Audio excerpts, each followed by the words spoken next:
Desde pequeno sempre me perguntei sobre o verdadeiro mês em que Jesus Cristo nasceu. A história da manjedoura, dos pastores e dos reis magos sempre me fascinou, mas algo dentro de mim clamava por respostas mais profundas. Quando ouço a passagem de Lucas 2:7, que relata o nascimento de Jesus em um estábulo, sinto uma onda de emoções. A humildade daquele momento e a grandeza do que estava por vir. E deu à luz seu filho primogênito, e envolveu-o em panos, e o deitou numa manjedoura, porque não havia lugar para eles na estalagem. Como poderia o Rei dos Reis ter vindo ao mundo em tais circunstâncias? Enquanto caminhava pelas ruas de Nazaré, cercado por pessoas que também se perguntavam sobre a vinda do Messias, percebi que a verdade estava oculta em detalhes que muitos ignoravam. Havia uma expectativa no ar, uma espera ansiosa por respostas. Era um dilema que transcendia o tempo. Quando realmente celebramos o nascimento daquele que transformou a história da humanidade? Com o coração acelerado, decidi que precisava desvendar esse mistério, determinado a descobrir qual mês realmente abrigou a luz do mundo. Enquanto caminhava pelas ruas de Nazaré, a poeira sob meus pés parecia ecoar as perguntas que fervilhavam na minha mente. O cheiro de pão fresco misturava-se ao som das vozes animadas dos vendedores, mas minha atenção estava distante. Quando foi mesmo que ele nasceu? Sussurrei para mim mesmo sem perceber que a pergunta poderia ser ouvida por alguém. Uma mulher idosa, conhecida por todos como a sábia do vilarejo, virou-se para mim. Ah, jovem, a data não é o que importa, mas o que ele trouxe ao mundo, disse ela com um sorriso enigmático. Apesar de suas palavras sábias, eu não conseguia me afastar da ideia de que a verdade estava escondida em algum lugar, esperando para ser descoberta. Aquela noite, enquanto sentava à minha mesa com minha família, o clima estava tenso. Meu pai, com as mãos calejadas de trabalho, olhou para mim e perguntou: "Por que tanta preocupação, filho? O que a história do menino Jesus tem a ver com a nossa vida agora?" Eu hesitei, buscando as palavras certas. É que eu sinto que precisamos entender melhor o nosso passado para fazermos sentido do presente.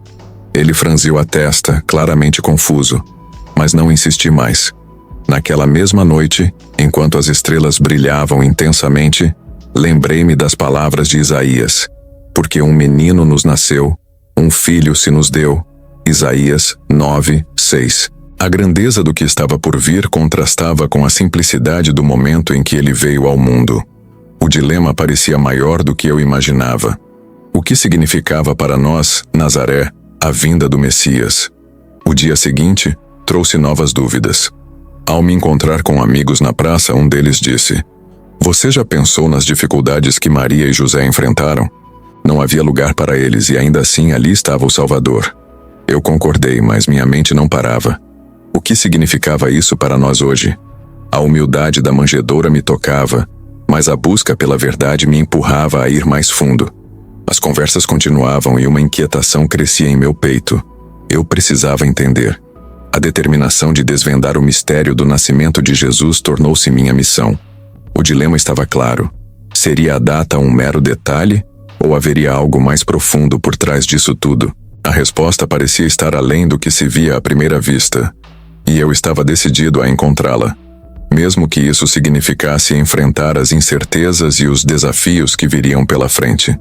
Enquanto a luz do dia se esvaía, uma sombra de preocupação pairava sobre Nazaré. As conversas na praça se tornaram mais intensas, e cada vez mais pessoas pareciam se unir para discutir a importância do nascimento de Jesus. Os olhares se cruzavam, e a desconfiança começou a se infiltrar nas interações. Eu percebia que, à medida que a curiosidade crescia, também cresciam os temores.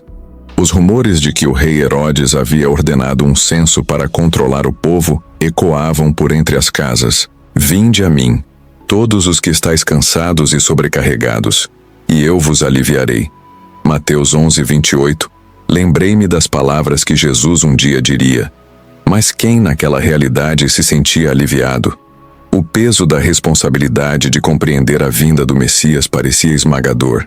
As dúvidas sobre nosso papel na história tornavam-se cada vez mais angustiantes. Eu sentia que a busca pelo significado do nascimento de Jesus Não era apenas uma jornada pessoal, mas um chamado coletivo. Naquela noite, enquanto o céu se tornava um manto de estrelas, um grupo de homens se reuniu nas redondezas da praça. Eles falavam em voz alta, expressando suas frustrações. Por que devemos nos preocupar com um menino que nasceu em uma manjedoura? O mundo está em caos e precisamos de um líder forte. Um deles gritou, o desespero evidente em sua voz. Ele não pode nos salvar, se nem mesmo pode nos proteger. Aquela declaração ressoou em mim como um eco profundo, refletindo meu próprio conflito interno. Eu não conseguia deixar de pensar nas palavras de Isaías. E o seu nome será Maravilhoso Conselheiro, Deus Forte, Pai da Eternidade, Príncipe da Paz. Isaías 9:6. Como poderia um menino, nascido em circunstâncias tão humildes, carregar tamanha responsabilidade?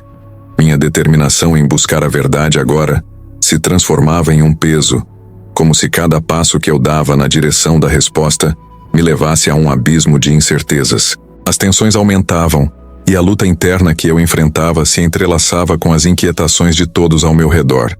Era como se a própria Nazaré estivesse à beira de uma transformação, e eu, imerso em minhas perguntas, me via como parte de um grande dilema. O que significava realmente esperar por um Messias? E se as respostas que eu buscava não fossem aquelas que eu esperava? Cada escolha, cada expressão de dúvida, parecia se conectar a um destino maior, e eu estava determinado a descobrir o que isso significava para todos nós. As discussões na praça aumentavam em fervor, e eu me sentia como um espectador em um teatro de emoções intensas.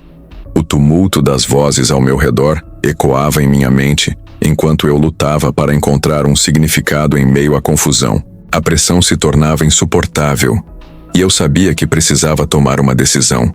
Deveria me juntar aos que duvidavam ou buscar a verdade que poderia nos libertar? Mas, se não tiveres a fé como a de uma criança, de modo algum entrarás no reino dos céus. Mateus 18:3. Essas palavras de Jesus ressoavam em meu coração. Eu queria acreditar na promessa de um futuro melhor, mas as dúvidas eram como sombras que se arrastavam, sussurrando que a esperança era apenas uma ilusão. O peso das expectativas pesava sobre meus ombros, e a ideia de que um menino poderia mudar nosso destino parecia cada vez mais distante. Naquela noite, enquanto as estrelas brilhavam como testemunhas silenciosas, percebi que cada escolha que eu fazia poderia determinar não apenas meu futuro, mas o de toda a Nazaré.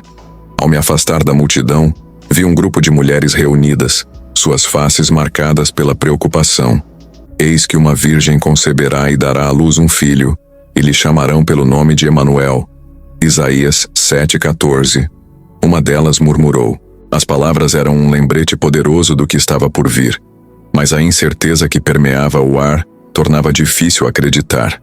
Na calada da noite, eu me perguntava se as decisões que tomássemos agora moldariam o futuro que desejávamos, ou se, ao contrário, nos arrastariam para um abismo de desespero. A pressão aumentava e eu não conseguia escapar das emoções intensas que fervilhavam dentro de mim. O medo de falhar e a esperança de encontrar a verdade se entrelaçavam, criando um conflito que parecia impossível de resolver. Enquanto isso, do outro lado da praça, um homem de aparência resoluta se levantou, clamando por união em tempos difíceis. Não podemos permitir que a dúvida nos divida. Precisamos de coragem para seguir em frente. A multidão hesitou, mas suas palavras provocaram uma onda de murmúrios. A ideia de um Messias que traria paz e libertação começava a ressoar. Mas o caminho para essa crença era repleto de desafios e incertezas. Eu sabia que a escolha de acreditar ou não em algo maior do que nós mesmos não era simples. Era um dilema que se tornava cada vez mais complexo à medida que os rumores se espalhavam e as tensões aumentavam. Com cada passo em direção à verdade, sentia o peso da responsabilidade crescer, e a luta interna por respostas se intensificava. A história de Nazaré estava em jogo, e eu me via no epicentro de uma transformação que poderia mudar tudo. O clamor do homem ecoava em minha mente como um chamado à ação. Eu estava no centro da praça, cercado por rostos ansiosos e conflituosos, e sentia a necessidade de me posicionar. Quem sou eu para mudar o curso das coisas? Pensei, mas ao mesmo tempo, Uma centelha de coragem começava a se acender dentro de mim. As palavras de Jesus, "A verdade vos libertará", João 8,32, reverberavam em meu coração, e compreendi que a verdade era a única saída daquela confusão. Com um passo à frente, minha voz, inicialmente hesitante, ganhou força. Precisamos acreditar, mesmo que a dúvida tente nos vencer. O profeta Isaías nos disse: "O povo que andava em trevas viu uma grande luz." Isaías 9:2. Essa luz pode brilhar sobre nós se tivermos fé. A multidão parou, os olhares se voltaram para mim, e o murmúrio se transformou em um silêncio palpável. Eu podia sentir a pressão em meu peito, a adrenalina correndo pelas minhas veias. O que eu dizia importava. A mulher que havia murmurado sobre a Virgem se adiantou, seus olhos brilhando com esperança. Sim, precisamos acreditar na vinda do Emanuel. Sua voz, carregada de emoção, parecia contagiar aqueles ao nosso redor. As palavras de esperança estavam se entrelaçando com as minhas, formando um tecido de coragem que começava a unir a multidão. Mas a resistência ainda estava ali. Um homem se levantou, sua face marcada pela descrença. E se tudo isso for apenas uma ilusão? E se não houver Messias? O desafio estava lançado, e a tensão na praça aumentou. O medo e a esperança se entrelaçavam, criando um clima eletrizante. Eu respirei fundo e, em um impulso, declarei: "E se a fé for o que nos salvará? Pois onde estiverem 2 ou 3 reunidos em meu nome, ali estou eu no meio deles." Mateus 18:20. Se nos unirmos, podemos ser a mudança que tanto buscamos. As palavras fluíram como um rio, e percebi que não era apenas eu que falava, mas a voz de muitos que desejavam ser ouvidos. A multidão começou a reagir. Alguns levantaram as mãos enquanto outros começaram a se abraçar, formando um círculo de solidariedade. Os rostos antes conturbados agora se iluminavam com a possibilidade de um novo começo. Senti o calor da esperança se espalhar como um manto sobre nós, e a pressão que antes me esmagava agora se transformava em uma força unificadora. Naquele momento, compreendi que a escolha de acreditar era um ato de coragem, não apenas para mim, mas para toda Nazaré. A luta interna que eu enfrentava se dissipou, e com isso, a certeza de que, juntos, poderíamos desafiar a escuridão e encontrar a luz da verdade. A decisão estava tomada. A mudança estava a caminho. Enquanto a energia na praça ainda pulsava, percebi que a transformação não era apenas minha, mas de todos ao meu redor. O homem cético que havia se levantado, agora com os olhos marejados, parecia estar lutando contra suas próprias dúvidas. A mulher que havia gritado por esperança, por outro lado, havia se tornado um farol, iluminando o caminho para aqueles que estavam perdidos. Se Deus é por nós, quem será contra nós? Romanos 8:31. Ecoou em minha mente, e percebi que essa verdade poderia ser um alicerce para todos nós. As vozes antes dispersas agora se uniam em um cântico de esperança. Eu observei um jovem que, antes resignado, agora se aproximava do homem cético. É hora de deixarmos as nossas dúvidas de lado e acreditarmos no que pode ser, disse ele, com um brilho nos olhos. A conexão entre eles era palpável, como se um fio invisível os unisse em uma nova convicção. Refletindo sobre tudo isso, percebi que o ato de se levantar tinha um custo, mas também uma recompensa. Com a fé, podemos mover montanhas. Lembrei-me de Mateus 17:20, e o peso que antes me esmagava se tornava leve à medida que essa verdade penetrava em meu coração. A resistência que eu temia havia se transformado em um convite à união. O narrador observava a cena com um olhar atento. A praça, antes um campo de batalha de ideias opostas, agora se tornava um espaço sagrado de diálogo e esperança. As interações entre os personagens revelavam um novo entendimento. Os laços que antes eram frágeis agora se fortaleciam, e a dúvida começava a ceder lugar à possibilidade. Era um momento de renascimento, e a luz da fé começava a brilhar intensamente entre eles.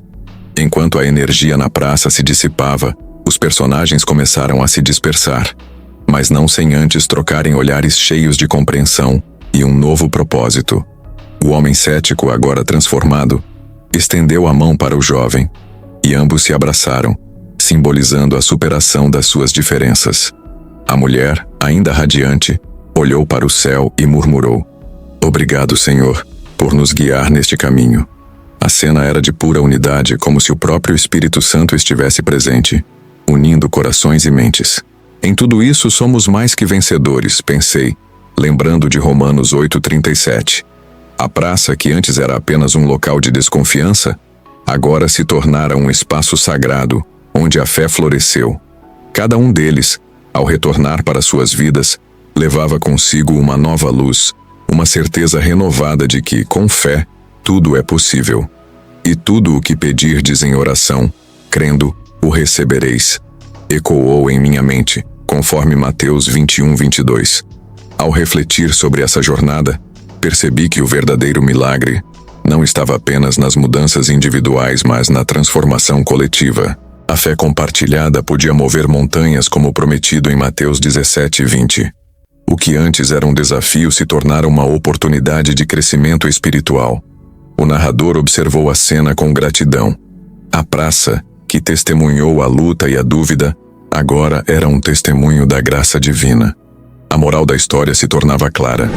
A fé tem o poder de curar feridas profundas e unir corações. A jornada não foi apenas sobre encontrar respostas, mas sobre reconhecer que juntos, fortalecidos pela fé, somos capazes de superar qualquer adversidade.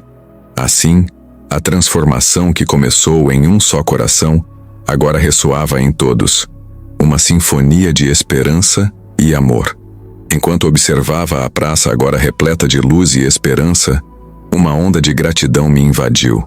A experiência compartilhada por aqueles que estavam ali me lembrou da profundidade da fé e do poder da união. Cada um deles, de suas próprias maneiras, havia se aberto para a transformação. Não só individualmente, mas como um corpo coletivo, eles demonstraram que a verdadeira força reside na comunhão e no amor fraternal. A passagem de Hebreus 10:24-25 ecoou em minha mente. E consideremos uns aos outros para nos estimularmos ao amor e às boas obras, não deixando de congregar-nos como é costume de alguns, antes admoestando-nos uns aos outros. Esta era a essência do que havia acontecido naquela praça. O cético, a mulher radiante e todos os outros, juntos, formaram um tecido de apoio e fé que transcendeu suas individualidades. A fé é um processo ativo que requer envolvimento, e isso ficou claro naquele momento. Refletindo sobre a jornada que cada um havia feito, percebi que a verdadeira lição espiritual estava na disposição de se abrir ao novo, de deixar de lado preconceitos e resistências. Em Romanos 12:2, somos lembrados de não nos conformarmos com este mundo, mas de transformarmos nossa mente para que possamos experimentar a boa, agradável e perfeita vontade de Deus. Cada um ali havia se permitido ser transformado, e isso culminou em um milagre de unidade. A prática diária dessa fé requer um compromisso contínuo.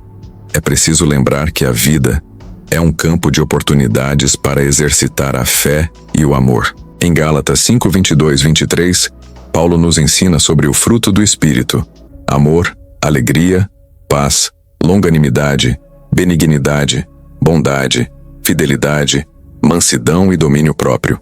Essas qualidades devem ser cultivadas a cada dia, em cada interação, seja em casa, no trabalho ou na comunidade. O que aconteceu na praça não foi um ato isolado, mas um chamado à ação diária. Penso em como posso viver essas lições no meu cotidiano.